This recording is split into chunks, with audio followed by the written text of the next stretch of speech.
नमस्कार दोस्तों, एग्जाम सारथी YouTube channel में आप सभी का स्वागत है। दोस्तों, आज से हम कंप्यूटर टीचर भर्ती 2022 के लिए स्पेशल क्लासेस शुरू कर रहे हैं, जिसमें कि हम कंप्यूटर का कंप्लीट सिलेबस कवर करेंगे। तो सबसे पहले जो बहुत सारे कैंडिडेट्स को प्रोग्रामिंग वाला जो टॉपिक है वो सबसे ज़्यादा तकलीफ दे रहा है, जो कि कम समझ में आ रहा है, क्योंकि बहुत सारे कैंडिडेट्स हैं जिन्होंने प्रोग्रामिंग इतनी अच्छे से नहीं की है। तो उनको एकदम बेसिक से स्टार्ट करेंगे और एडवांस लेवल तक, यहाँ तक कि आप खुद प्रोग्राम बनाना सीख जाएं, इस लेवल तक आपको कवर कराएंगे। तो हमारे साथ बने रहिए, चैनल को सब्सक्राइब कर लीजिए। सबसे पहले बात करते हैं दोस्तों प्रोग्रामिंग की। सी प्रोग्रामिंग पढ़ने से पहले हम बात करेंगे प्रोग्रामिंग आखिर होती क्या है, प्रोग्राम क्या होता है। एकदम बेसिक से शुरू करते हैं। सबसे पहले बात करते हैं कि सॉफ्टवेयर क्या होता है। सॉफ्टवेयर, या हम इसे प्रोग्राम भी कह सकते हैं। जी हाँ दोस्तों, जो सॉफ्टवेयर है उसको दूसरी भाषा में प्रोग्राम कह सकते हैं, या बहुत सारे प्रोग्राम मिलकर के क्या होता है, एक सॉफ्टवेयर बनता है। यानी कि जैसे यहाँ पर हमने कोई एक प्रोग्राम लिखा जिसमें बहुत सारे इंस्ट्रक्शंस हमने लिखे हैं, तो ये एक प्रोग्राम हो गया। और ऐसा ही एक और प्रोग्राम है, तो ये दोनों प्रोग्राम मिल करके भी सॉफ्टवेयर कहलाते हैं, या एक सिंगल प्रोग्राम भी क्या कहलाता है, सॉफ्टवेयर कहलाता है। इसका एग्जाम्पल अगर देखें तो कुछ इस तरीके से हम समझ सकते हैं कि जैसे एंड्रॉयड की कोई एक ऐप है, तो उस ऐप को बनाने के लिए हमें बहुत सारे अलग अलग प्रोग्राम बनाने पड़ते हैं। जैसे एक एक्सएमएल लैंग्वेज में हमें एक प्रोग्राम बनाना पड़ेगा, जिसमें कि जैसे कोई बटन है, या जो डिस्प्ले हमें कराना होता है कोई चीज़ ऐप के अंदर। जैसे कि अलग अलग बटन्स आपने देखे होंगे, बहुत सारे ऐप्स चलाते हैं, जैसे लॉगिन का बटन होता है, प्ले का बटन होता है। तो जैसे ये प्ले का बटन अगर हमें शो करना है ऐप में, तो उसके लिए एक्सएमएल लैंग्वेज में हमें एक प्रोग्राम लिखना पड़ेगा। फिर वो जो बटन है वो क्या कार्य करेगा, किस तरीके से करेगा, उसके लिए प्रोग्राम हमें जावा में लिखना पड़ेगा। और केवल प्रोग्राम जावा में और एक्सएमएल में लिखने से नहीं होगा, उस बटन के द्वारा जो कार्य करा जाएगा, यानी कि अगर प्ले का बटन है तो उससे वीडियो चलेगा, तो वो वीडियो हमारा आएगा डेटाबेस से। डेटाबेस में हमारे वीडियो, पिक्चर्स, या जो भी डेटाबेस में हमारा डेटा होगा, उसके लिए हमें प्रोग्रामिंग करनी पड़ेगी। तो यहाँ से ये वीडियो जाएगा जावा के प्रोग्राम में, और फिर इनको आपस में कनेक्ट करने के बाद में ये क्या करेंगे कि ये बटन जो है ये काम करेगा वीडियो को प्ले करने के लिए। यानी कि कुल मिलाकर के एक सॉफ्टवेयर को तैयार करने के लिए अलग अलग बहुत सारे हमने प्रोग्राम्स बनाने पड़ते हैं। तो इस तरीके से प्रोग्रामों का जो समूह है, या एक सिंगल प्रोग्राम भी क्या कहलाता है, सॉफ्टवेयर कहलाता है। नेक्स्ट दोस्तों, हम बात करते हैं अगर लैंग्वेज में लिखना चाहें कि सॉफ्टवेयर होता क्या है, तो निर्देशों का समूह है, सेट ऑफ इंस्ट्रक्शंस। और इन इंस्ट्रक्शंस को हम क्या कहते हैं, कोड भी कहते हैं, स्टेटमेंट भी कहते हैं। तो इसके बहुत सारे नाम हो सकते हैं। ये जो इंस्ट्रक्शंस हैं इनको हम कोड्स भी कह सकते हैं। कोडिंग होती है जिस तरीके से, तो वो कोडिंग के जो कोड है वो यही इंस्ट्रक्शंस होते हैं जो कि हम प्रोग्राम के अंदर लिखते हैं। तो इंस्ट्रक्शन, सेट ऑफ इंस्ट्रक्शंस क्या कहलाता है, निर्देशों का समूह सॉफ्टवेयर कहलाता है। सॉफ्टवेयर को हम प्रोग्राम भी कह सकते हैं, या फिर सॉफ्टवेयर को प्रोग्राम्स का, बहुत सारे प्रोग्राम्स का ग्रुप भी कहा जाता है। तो इस तरीके से हम सॉफ्टवेयर को डिफाइन करते हैं। तो ये तो एकदम बेसिक सी चीज़ है, जो कि एकदम शुरू से जो कैंडिडेट्स पढ़ रहे हैं, जिनको ज़्यादा जानकारी नहीं है सॉफ्टवेयर के बारे में, तो एक बेसिक ये डेफिनेशन हो सकती है सॉफ्टवेयर की। अब प्रोग्रामिंग क्या होती है, कि भाई सी प्रोग्रामिंग है, तो इसमें ये प्रोग्रामिंग शब्द जो है ये क्या है। तो जो प्रोग्राम है, जो हमने एक प्रोग्राम लिखा है, बहुत सारे इंस्ट्रक्शंस या कोड या स्टेटमेंट जिसमें हमने डाले हैं, तो इस प्रोग्राम को बनाने की जो पूरी प्रक्रिया है, जो प्रोसेस है, उसे हम क्या कहते हैं, प्रोग्रामिंग। या इस प्रोग्रामिंग को हम कोडिंग भी कह सकते हैं, क्योंकि इसको बनाने के लिए हमने कोड्स का इस्तेमाल किया, तो इसे हम कोडिंग भी कह सकते हैं।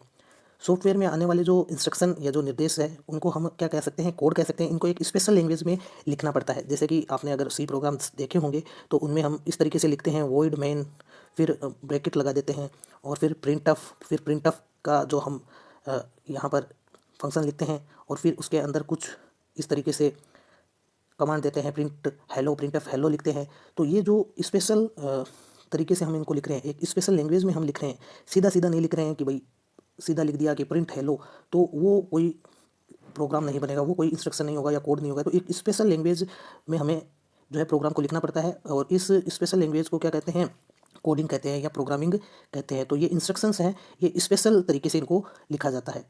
नेक्स्ट हम बात करते हैं कि जैसा कि बताया आपको, प्रोग्रामिंग को कोडिंग भी कहते हैं, क्योंकि जो इंस्ट्रक्शंस हैं उनको कोड्स भी हम कह सकते हैं, स्टेटमेंट्स भी कह सकते हैं।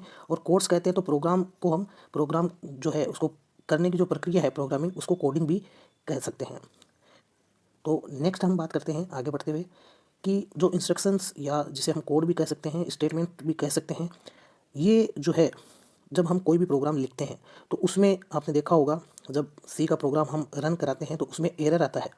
तो वो एरर किस बेस पे आता है, वो एरर क्या होता है, किस आधार पर आता है। तो वो हमारी जो कोडिंग में कोई एरर है, या प्रोग्रामिंग में कोई एरर है, इंस्ट्रक्शन में कोई एरर है, तो उसको किस तरीके से बताया जाता है। जैसे कि हम हमारी साधारण भाषा में कोई भी अगर सेंटेंस लिखते हैं, जैसे कि आई क्रिकेट लाइक, तो ये एक सेंटेंस मैंने लिखा है। तो इस सेंटेंस में अगर हम इसको रन कराएंगे या इसको आप पढ़ेंगे आई क्रिकेट लाइक, तो आप ये कहेंगे कि ये सेंटेंस गलत है। इसका मतलब ये है कि इस सेंटेंस में कुछ ना कुछ एरर है। एरर कौन सी है? ग्रामेटिकल एरर है। ये जो हमारा जो ग्रामर का एक रूल होता है कि subject plus verb plus object आता है, यानी सब्जेक्ट के बाद वर्ब आनी चाहिए, वर्ब के बाद ऑब्जेक्ट आता है।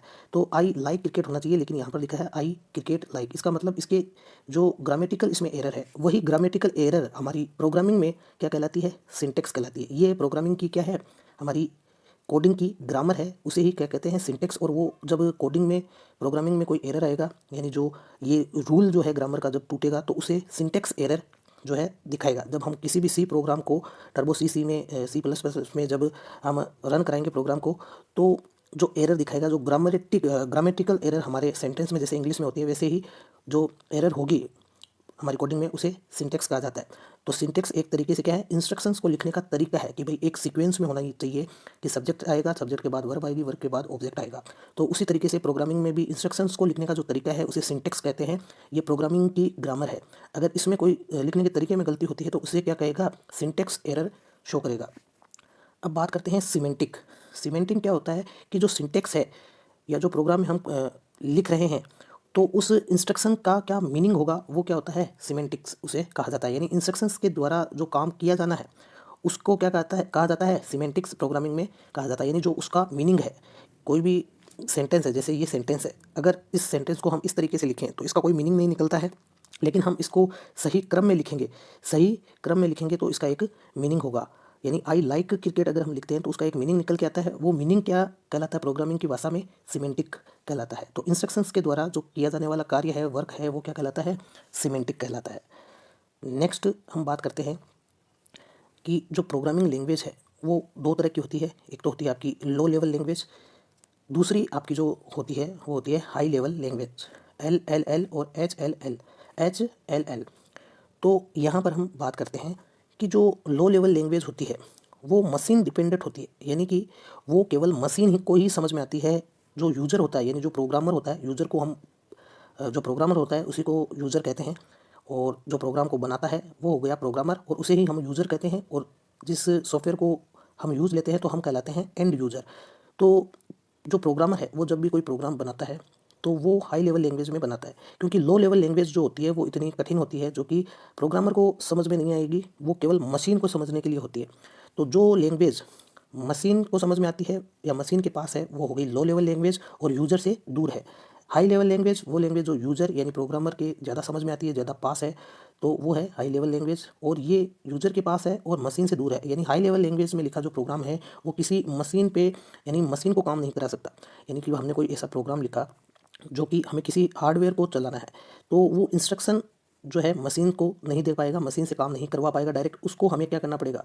जो हाई लेवल लैंग्वेज का प्रोग्राम होगा, उसको लो लेवल लैंग्वेज में कंपाइलर या इंटरप्रेटर के माध्यम से उसे कन्वर्ट करना पड़ेगा, ट्रांसलेट करना पड़ेगा लो लेवल लैंग्वेज में। और लो लेवल लैंग्वेज जो है वो मशीन को समझ में आती है, क्योंकि लो लेवल लैंग्वेज एक तो होती है आपकी बाइनरी लैंग्वेज, दूसरी होती है असेंबली लैंग्वेज। तो बाइनरी लैंग्वेज तो आपकी 0-1 की होती है, और आपको पता ही है कि जो कंप्यूटर होता है वो 0-1 की भाषा ही समझता है। तो 0-1 बाइनरी लैंग्वेज जो कि लो लैंग्वेज है, लो लेवल लैंग्वेज है, तो इसमें हमें कन्वर्ट करना पड़ेगा हाई लेवल लैंग्वेज को। तो हाई लेवल लैंग्वेज ट्रांसलेटर जैसे कि कंपाइलर या इंटरप्रेटर है, उसके माध्यम से लो लेवल लैंग्वेज में कन्वर्ट होगी। और लो लेवल लैंग्वेज जो है, जो भी हमारी मशीन है, कंप्यूटर है, हार्डवेयर है, उसको क्या करेगी? रन कराएगी। तो जो लो लेवल लैंग्वेज है वो हार्डवेयर इंटरएक्टिव है, यानी हार्डवेयर को चला सकती है, जबकि हाई लेवल लैंग्वेज जो है वो हार्डवेयर इंटरएक्टिव नहीं है, यानी मशीन को चला नहीं सकती है। दूसरी भाषा में हम कह सकते हैं कि जो हाई लेवल लैंग्वेज है वो यूजर इंटरएक्टिव है, लेकिन हार्डवेयर इंटरएक्टिव नहीं है। और इसका उल्टा ये भी कह सकते हैं कि लो लेवल लैंग्वेज है वो हार्डवेयर इंटरएक्टिव तो है, लेकिन यूजर इंटरएक्टिव नहीं है। तो आई होप कि आपको समझ में आएगा लो लेवल लैंग्वेज और हाई लेवल लैंग्वेज में क्या डिफरेंस है। नेक्स्ट हम बात करते हैं कि और क्या क्या डिफरेंस लो लेवल लैंग्वेज और हाई लेवल लैंग्वेज में हो सकते हैं। दोस्तों ये इसलिए पढ़ना ज़रूरी है क्योंकि ये एकदम बेसिक है, हालांकि इससे क्वेश्चन बहुत कम बनेंगे, लेकिन एक आधा क्वेश्चन बन सकता है आपके कंप्यूटर इंस्ट्रक्टर एग्जाम में। तो बेसिक से चलना ज़रूरी है। लो लेवल लैंग्वेज और हाई लेवल लैंग्वेज के बारे में हम इसलिए पढ़ रहे हैं क्योंकि जो हमारी प्रोग्रामिंग सी प्रोग्रामिंग हम आगे पढ़ेंगे, तो उसके बारे में हमें जानकारी होनी चाहिए कि सी प्रोग्रामिंग जो लैंग्वेज है वो कौन सी लैंग्वेज है, लो लेवल लैंग्वेज है या हाई लेवल लैंग्वेज है, और ये अलग अलग क्यों है, अलग अलग लैंग्वेज बनाने की ज़रूरत क्यों पड़ी। जब लो लेवल लैंग्वेज केवल मशीन को ही समझ में आती है और यूज़र को इतना ज़्यादा समझ में नहीं आती है, तो इसके लिए हमें हाई लेवल लैंग्वेज का जो है क्रिएशन करना पड़ा। अब यहाँ पर डिफरेंस देखते हैं कि लो लेवल लैंग्वेज है वो मशीन डिपेंडेंट है। मशीन डिपेंडेंट होने का अर्थ ये है कि यह एक मशीन पर, अगर हम कोई प्रोग्राम लिखते हैं तो अगर वो एक कंप्यूटर पर चल रहा है तो वो दूसरे कंप्यूटर पर चले ही, ये कोई ज़रूरी नहीं है। मशीन डिपेंडेंट का मतलब ये हो गया कि अलग अलग मशीन्स के लिए अलग अलग प्रोग्राम हमें लो लेवल लैंग्वेज में लिखना पड़ेगा। तो ये machine dependent language low level language होगी। लो लेवल लैंग्वेज दो टाइप की होती है, एक तो होती है आपकी बाइनरी लैंग्वेज 0 1 वाली, और दूसरी होती है आपकी असेंबली लैंग्वेज। तो इनके बारे में और ज़्यादा आगे पढ़ेंगे। दूसरी हम बात करते हैं हाई लेवल लैंग्वेज जो है ये मशीन इंडिपेंडेंट होती है, यानी कि ये मशीन से डायरेक्टली काम नहीं करवा सकती। हाई लेवल लैंग्वेज को ट्रांसलेटर के माध्यम से लो लेवल लैंग्वेज में बदलना पड़ेगा, और लो लेवल लैंग्वेज जो है फिर मशीन को काम करवाएगी, क्योंकि low level language machine dependent है। हाई लेवल लैंग्वेज के अगर एग्जांपल्स देखें तो जावा है, पाइथन है, ये हाई लेवल लैंग्वेज के उदाहरण है। यानी कि जावा और पाइथन जो है वो हाई लेवल लैंग्वेज में लिखे जाते हैं, इनकी प्रोग्रामिंग हाई लेवल लैंग्वेज में की जाती है। नेक्स्ट बात करते हैं दोस्तों कि जैसा कि हमने पहले पढ़ा, लो लेवल लैंग्वेज और high level language. Low level language है ये हार्डवेयर इंटरेक्टिव है, यानी कि ये किसी मशीन को ऑपरेट कर सकती है। इस लैंग्वेज के माध्यम से मशीन से काम करवाया जा सकता है, जैसे कि कोई रोबोट है, कोई मोबाइल फ़ोन है, या कोई अन्य कोई भी डिवाइस है, तो उसको प्रोग्रामिंग के माध्यम से काम करवाना है तो लो लेवल लैंग्वेज जो है उस मशीन को इंस्ट्रक्शन देगी। तो मशीन डिपेंडेंट है, यानी अलग अलग मशीन पे ये अलग अलग लो लेवल लैंग्वेज की प्रोग्रामिंग हमें करनी पड़ेगी। एक ही जो कंप्यूटर है उसके लिए अलग प्रोग्राम, दूसरे कंप्यूटर के लिए, दूसरे टाइप के कंप्यूटर के लिए अलग प्रोग्राम। तो इसी समस्या को हल करने के लिए सी लैंग्वेज जो है, सी लैंग्वेज को ईजाद किया गया था, ताकि ऐसी कोई लैंग्वेज बना दी जाए जो सभी जो हमारे मशीन्स है, कंप्यूटर हो, लैपटॉप हो या मोबाइल हो, सब पर चल सके। तो इसके लिए ही सी लैंग्वेज को ईजाद किया गया, जिसके बारे में हम आगे पढ़ेंगे।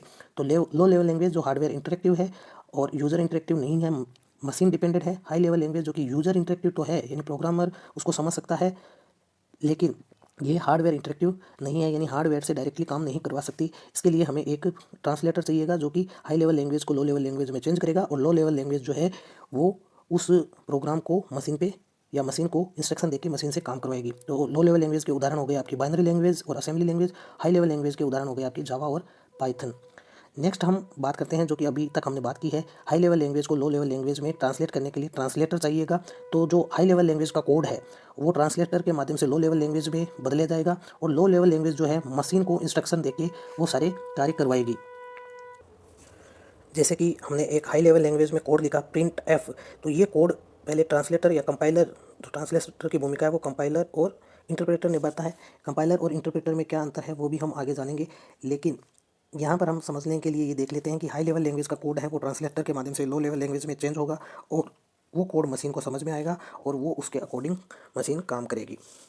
तो इसी तरीके से अगर हमें कीबोर्ड से कोई काम करवाना है तो हम जो हाई लेवल लैंग्वेज का कोड है स्कैनफ, ये हम प्रोग्राम में शामिल करेंगे, तब जाकर के जो कीबोर्ड है उससे उसको इंस्ट्रक्शन मिलेगा और वो वर्क करेगा। अब बात करते हैं कि जो लो लेवल लैंग्वेज है जो कि मशीन डिपेंडेंट है, तो इसका मतलब ये है कि ए अगर कोई मशीन है, ए एक कंप्यूटर है, एक दूसरा कंप्यूटर बी है। ए कंप्यूटर 32 बीट का है और बी 64 बीट का है। ए जो है वो विंडो 7 पर काम करता है और बी विंडो 11 पर काम करता है। तो जो कोड या जो प्रोग्राम कंप्यूटर ए पर रन होगा, ज़रूरी नहीं है कि वो कंप्यूटर बी पे भी रन हो। तो इसी समस्या को हल करने के लिए कि भाई ए और बी चाहे अलग अलग कोई भी प्लेटफॉर्म हो, कोई भी मशीन हो, उन पर एक ही प्रोग्राम काम कर सके, इसके लिए ही सी लैंग्वेज का इजाद किया गया था। यानी एक ऐसी लैंग्वेज जिसमें अगर कोई प्रोग्राम लिखा जाए तो वो सभी तरह के कंप्यूटर्स पर, मशीन्स पर चल सके।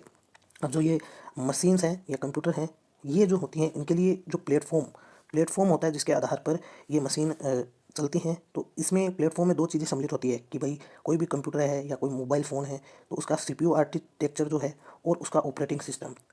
तो ऑपरेटिंग सिस्टम अगर दोनों का अलग अलग है तो ये मशीन भी दोनों अलग अलग होंगी, यानी प्लेटफॉर्म अलग अलग है। सीपीयू आर्किटेक्चर जिसमें कि मेमोरी की अगर बात करें तो ये 64 बिट का कंप्यूटर बी है, 32 बिट का कंप्यूटर ए है। तो इसका दोनों का कंप्यूटर सीपीयू आर्किटेक्चर और ऑपरेटिंग सिस्टम अलग अलग है। तो लो लेवल लैंग्वेज क्या है, मशीन डिपेंडेंट है, यानी अलग अलग मशीन के लिए अलग अलग प्रोग्राम हमें लिखना पड़ेगा। इसी जो समस्या को दूर करने के लिए सी लैंग्वेज का इजाद किया गया, ताकि एक ऐसी लैंग्वेज मिले जो कि सभी तरह के मशीन्स पर चल सके और उनसे काम करवा सके। तो यहाँ पर हमने बात की कि हाई लेवल लैंग्वेज जो है वो यूज़र के नज़दीक होती है और लो लेवल लैंग्वेज जो है वो मशीन के नज़दीक होती है, मशीन डिपेंडेंट होती है और यूज़र से दूर होती है। वहीं जो हाई लेवल लैंग्वेज है वो यूज़र के नज़दीक होती है लेकिन मशीन से दूर होती है। यानी हाई लेवल लैंग्वेज यूज़र को समझ में आती है, मशीन को नहीं आती है। लो लेवल लैंग्वेज जो है वो मशीन को समझ में आती है, यूज़र को समझ में नहीं आती है। तो इस तरीके से इसको समझा जा सकता है। तो ये था आज का सेशन जिसमें कि हमने प्रोग्रामिंग के बारे में बेसिक कुछ जानकारी की। नेक्स्ट वीडियो में हम थोड़ा और आगे बेसिक पढ़ेंगे और उसके बाद प्रोग्रामिंग सीखेंगे। वीडियो देखने के लिए धन्यवाद। वीडियो पसंद आए तो इसे लाइक करें, शेयर करें, साथ ही चैनल को सब्सक्राइब करें। धन्यवाद।